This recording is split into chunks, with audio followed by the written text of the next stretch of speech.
Welcome to the Tipping Point Show. I'm Jimmy Evans. I'm so glad that you've joined me today.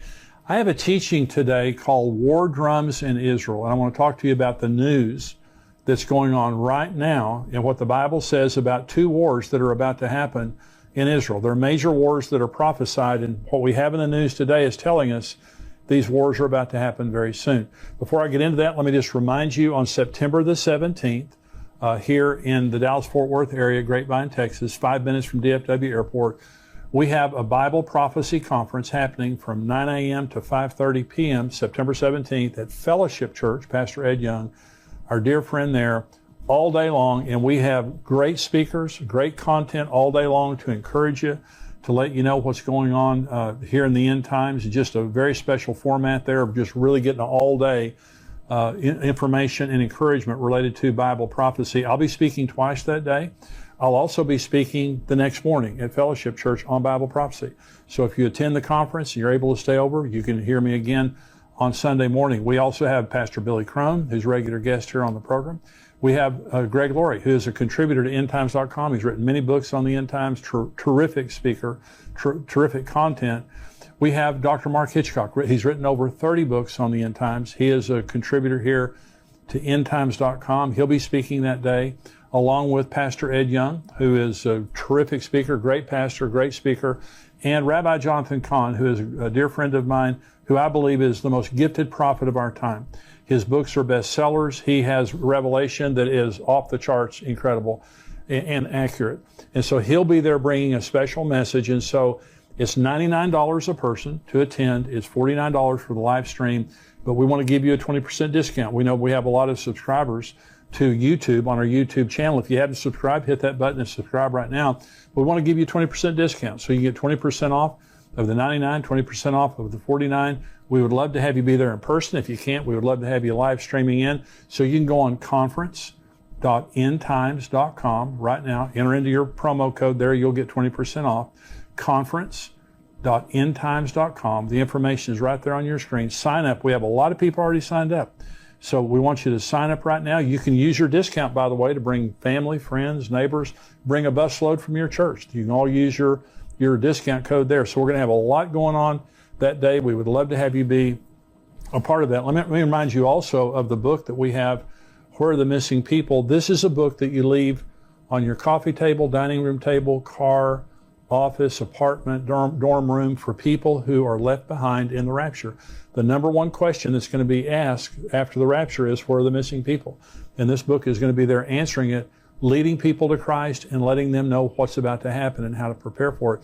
And if you go on Amazon, we have hundreds of 5-star reviews of this book, and you can see those reviews there. But a lot of people are reading it right now, giving it to loved ones, and they're getting saved. Their lives are being changed. And so it's not just for later. Many people are reading it right now and it's changing their lives. So where are the missing people? You can go on Amazon. You can also go to missingpeoplebook.com. And if you're buying more than one copy, we give you some great discounts there for missing people. So let me get into this teaching today on war drums in Israel. We live in a very, very serious time. And I know that all of us feel the oppression of what's going in the world right now. And not just related to Israel, but just economically, the pandemic, the evil and wickedness in the world, China, Russia, the war in Ukraine, all the things that are happening. It is oppressive. I mean, this is something I've never experienced before. And I'm 68 years old. I've never experienced anything like this, what's going on in the world right now. I never thought I would live to see what's going on in the world right now. But it's happening, and it's a fulfillment of Bible prophecy. And according to Bible prophecy, there are two major wars that are about to happen in Israel. And I think they'll happen very, very soon, especially the first one.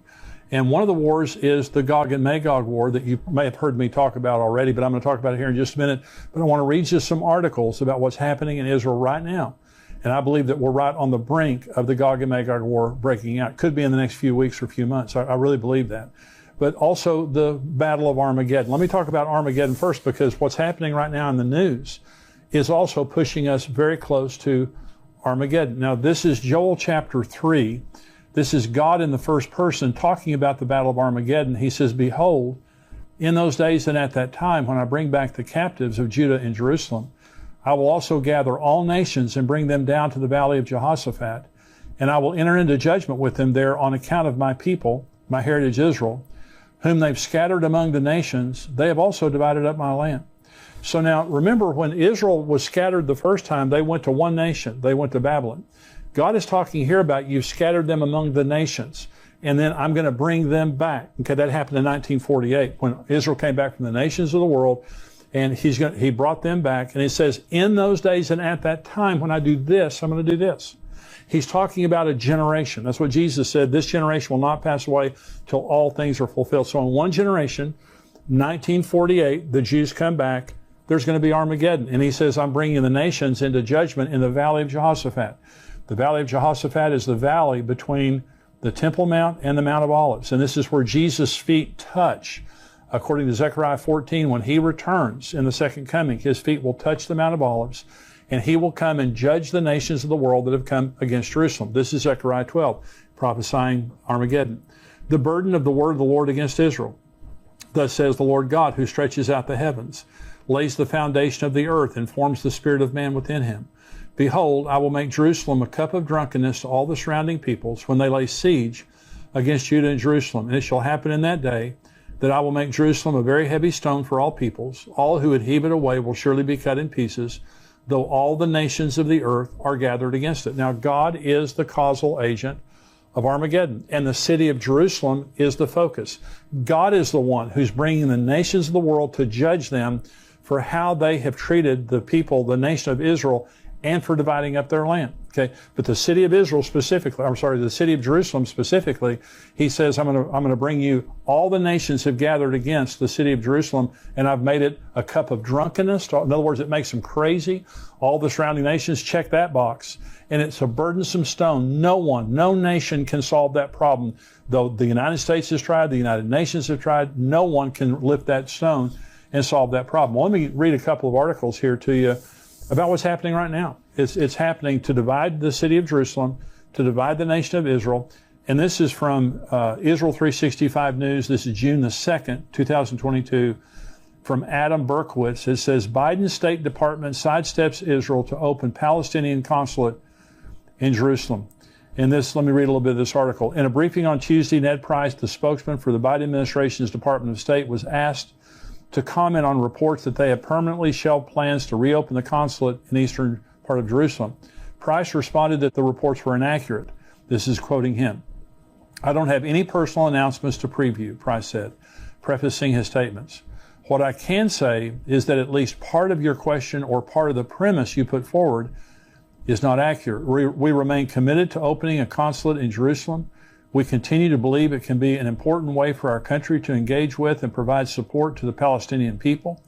We're continuing to discuss this with our Israeli and our Palestinian partners, and we'll continue to consult with members of Congress as well. Meanwhile, at this very moment, we have a dedicated team of colleagues working in Jerusalem and our Palestinian Affairs Office focused on engagement with and outreach to the Palestinians. And this article goes on to talk about how the Biden administration is committed to a two-state solution and going back to pre-1967 boundaries. It means Jerusalem is divided.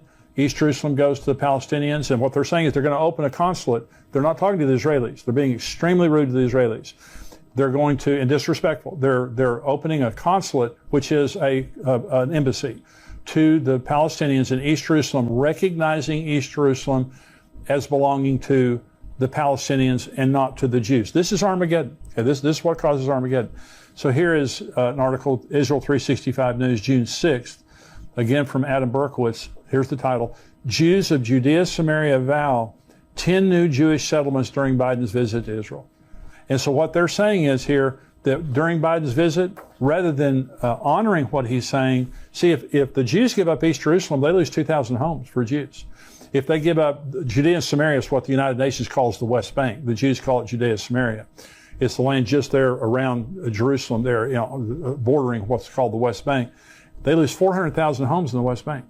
The pre-1967 boundaries displace almost 10% of the Jewish population in Israel. There's 7 million Jews in Israel. 600,000 would be displaced by this. And what they're saying is when President Biden come over, they're trying to embarrass Naftali Bennett, the prime minister. And they're also trying to get back, and as a sign to President Biden, they're not giving up the West Bank. They're not giving up East Jerusalem. This is Armageddon. Armageddon is about the Jews won't give up Jerusalem. They won't give up East Jerusalem. They're not going to give up the land. They've tried this land for peace nonsense, and they don't get any peace for it. And so they're not going to give it up, but they're going to try to impose the United Nations at some point. This is what causes Armageddon. The nations of the world are going to try to force Israel to give up this land, and they're not going to do it. And so what we're seeing right now by the policies of the Biden administration is furthering Armageddon. It's going to happen, and it's happening right before our very eyes. Let me talk now about the Gog and Magog war. And so God is furious that the nations of the world, the way they're treating Israel, they're trying to divide up the land. But there's also the Gog and Magog war, that also God is the causal agent of the Gog and Magog war. And let me read you now. This is Ezekiel 38. You've probably heard me talk about this before. This is Ezekiel 38. The word of the Lord came to me, saying, Son of man, set your face against Gog of the land of Magog, the prince of Rosh, Meshech, and Tubal, and prophesy against him, and say, Thus says the Lord God, Behold, I am against you, O Gog, the prince of Rosh, Meshech, and Tubal. I will turn you around, put hooks in your jaws, and lead you out with all your army, horses and horsemen, all splendidly clothed, the great company with bucklers and shields, all of them handling swords. Persia, Ethiopia, and Libya are with them, all of them with shield and helmet. Gomer and all its troops, the house of Togarmah from the far north and all its troops. Many people are with you. Prepare yourself and be ready, you and all your armies that are gathered about you, and be a guard for them. After many days you will be visited. Listen, in the latter years, that's the last days, you will come into the land of those brought back from the sword and gathered from many people on the mountains of Israel, which had long been desolate. They were brought out of the nations, and now all of them dwell safely. So this is about to happen. So Israel's back in their land. They're very prosperous. They're safe, comparatively. They're still very safe. But this is Russia. This Ezekiel 38 is against a man called Gog, which I believe right now is Vladimir Putin. Now, if this prophecy is for later, it could be somewhere else. But it says Gog, he's the prince of Rosh, Meshech, and Tubal. Rosh is Russia, Meshech is Moscow, Tubal is Tobolsk. This is right there in Russia. And so this is Persia is Iran. When it says Gomer, Togarmah, that's Turkey. Syria is Syria. Libya is Libya. Ethiopia is what we would call Sudan today. But all these are Muslim nations with the exception of Russia, but they're all militarily aligned with Russia. And Vladimir Putin is the strongman over this entire area of the world there. So this is a regional war that's going to be fought. And so God says, I'm going to put hooks in your jaw and drag you down. The problem that we have right now is Iran. Russia's a problem for sure. Iran is the larger problem for the Israelis because they have a nuclear program, and they have been trying for a long, long period of time to get enough nuclear material for a bomb. And they're there. I mean, they are there, either a day or a week away, or days or weeks away from getting it. But many believe, and I believe, they already have enough nuclear material for a bomb. They need a detonator. They need a missile, which they also have. But they're at the final stages of putting this together. Now, Israel has been conducting for the last month. They just finished a huge, massive drill called Chariots of Fire. And this is practicing bombing Iran and practicing defending all their borders when they get finished bombing Iran. Because they know once they bomb Iran, all heck's going to break loose. And so remember, there's going to be a provocation. God says, I'm going to put hooks in your jaw. I'm going to draw you down to the mountains of Israel. Well, Russia, Iran, Syria, and Turkey are already on the northern border of Israel right now with weapons, ready to attack. And so Israel's bombing in Syria almost every day, Iranian installations there, and Iran is there to build a force, to build a base right on the northern border where they can invade Israel. They're just looking for the opportunity. Well, so this is an article from the Jerusalem Post, and it says, this is June 2nd, Israel sends submarine warships to Red Sea in signal to Iran. It says, in a signal to Iran, an Israeli Navy sent an advanced Dolphin-class submarine and 2 warships for an extensive training excursion into the Red Sea as parts of Chariots of Fire, the Israeli Defense Forces' months-long war simulation that will end this week. And so it talks about, in this article, let me just read you the very end of this article. It says, Chariots of Fire simulated an all-out war on many fronts and was aimed at strengthening the country's defenses and the resilience of its home front, as well as increasing the effectiveness of communication between various corps and commands. The exercise involved nearly every branch of the Israeli Defense Force, including the ground forces, Air Force, Navy, logistics, intelligence, technology, and more. Well, this is a massive drill that took a month that is including every branch of the military. It's bringing them all together, helping them to communicate so they can bomb Iran and so they can protect their nation afterwards. Because, in my opinion, this is the hook that once Israel bombs Iran, it provokes Russia. Russia's already provoked, but it provokes Russia, Turkey, Iran, Syria, all these nations, and this could be the fulfillment of that. And by the way, and so let me just read you these other articles and I'll talk about it. This is from Yahoo News, June the 2nd, this year. This could be the next big war that grips the entire world. Now look at that title there.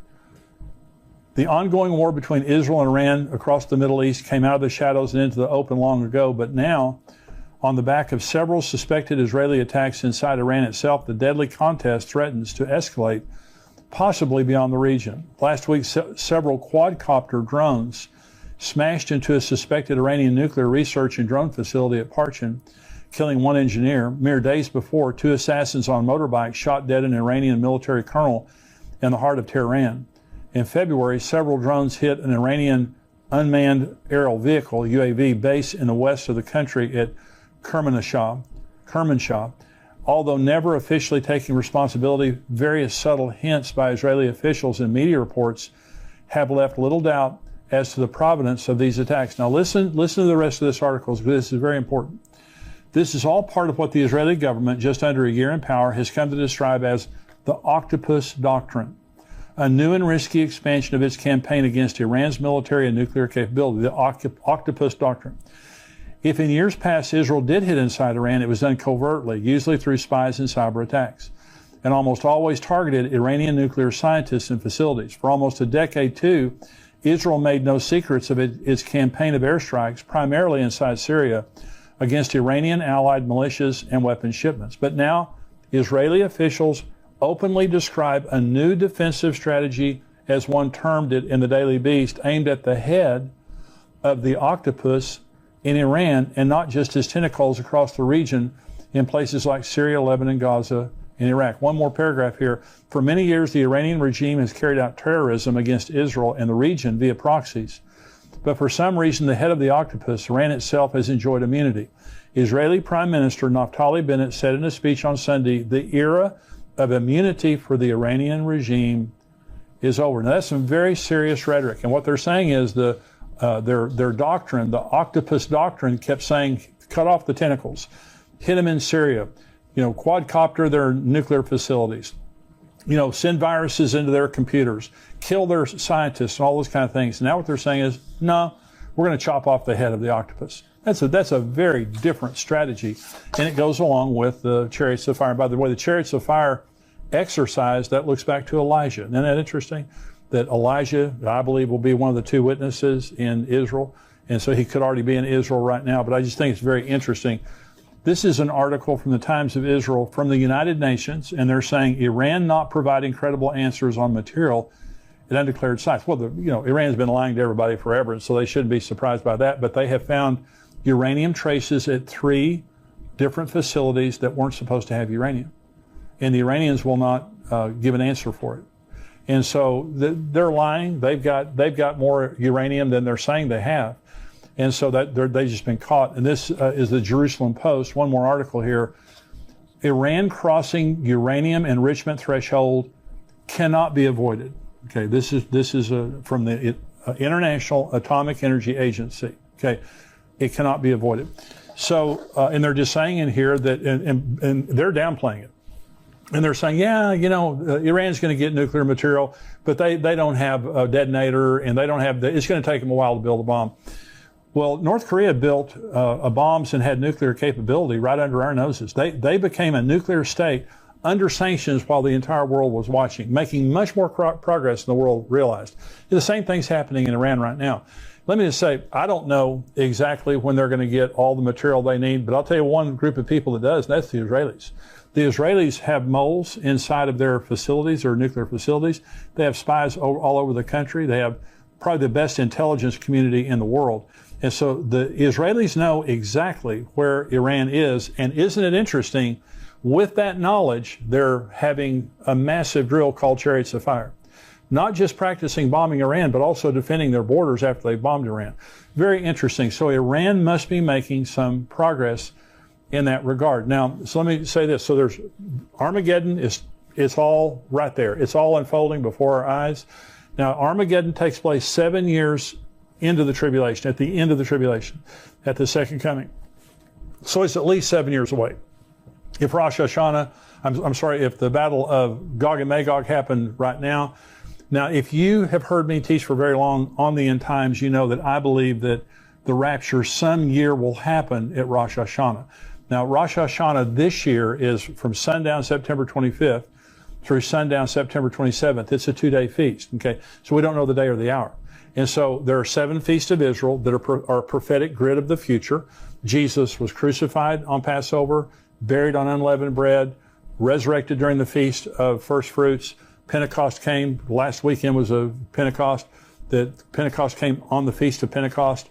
The next 3 feasts then are the Feast of Trumpets, the Day of Atonement, and the Feast of Tabernacles. And so I believe the Rosh Hashanah is the rapture. The Day of Atonement is the second coming. And the Tabernacles is eternity with God, us living with God for all of eternity. So we have 3 more feasts about to happen. So I believe, and what I've taught is, I believe some year that the Gog and Magog war will happen around the Feast of Trumpets, either right before or right after. Now, my personal opinion is it'll happen just prior to, because I believe it will set up the covenant that the Antichrist makes with Israel. After the Gog and Magog war, there's going to be a tremendous sympathy for Israel when God glorifies himself, when he defeats all those armies and deals with that issue.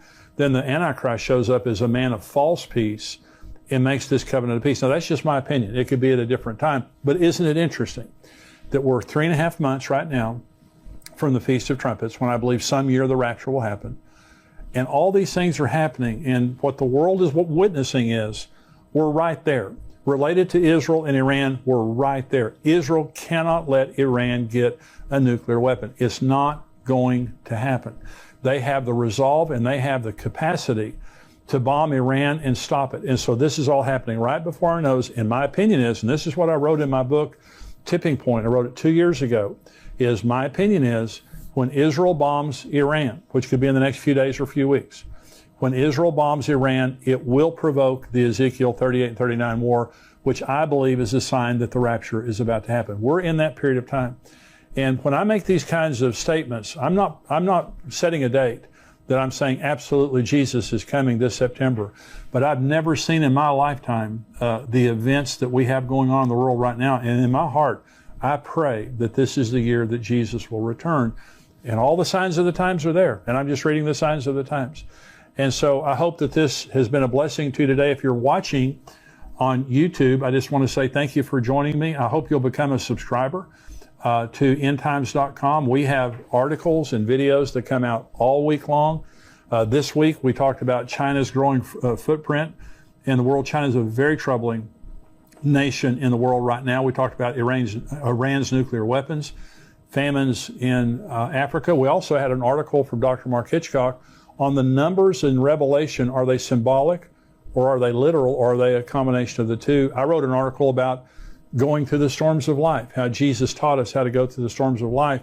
We also had a video that was released today by Dr. Mark Hitchcock that was talking about the World Forum that was just held in Davos, that they're talking about tracking us and tracking our carbon footprint because they're talking about global warming. And he did an article, a video, talking about how that could be used by the Antichrist to ultimately control us. And so we have all kinds of articles and videos, plus we have the full Tipping Point show that only our subscribers get. I want you to become a subscriber to endtimes.com, $7 a month, $77 a year. You get the full Tipping Point show. I'm about to answer questions. In the rest of this podcast, I'm going to answer questions, lots of questions from our subscribers. And want you to be a part of that. But subscribe, $7 a month, $77 a year. We'd love to have you be a subscriber to endtimes.com. And if you're watching on YouTube, be sure and subscribe to this channel so you know every time we have something that comes out. God bless you. I'll see you next time. Goodbye. I want to thank you for watching this Tipping Point clip, and I want you to subscribe to the channel.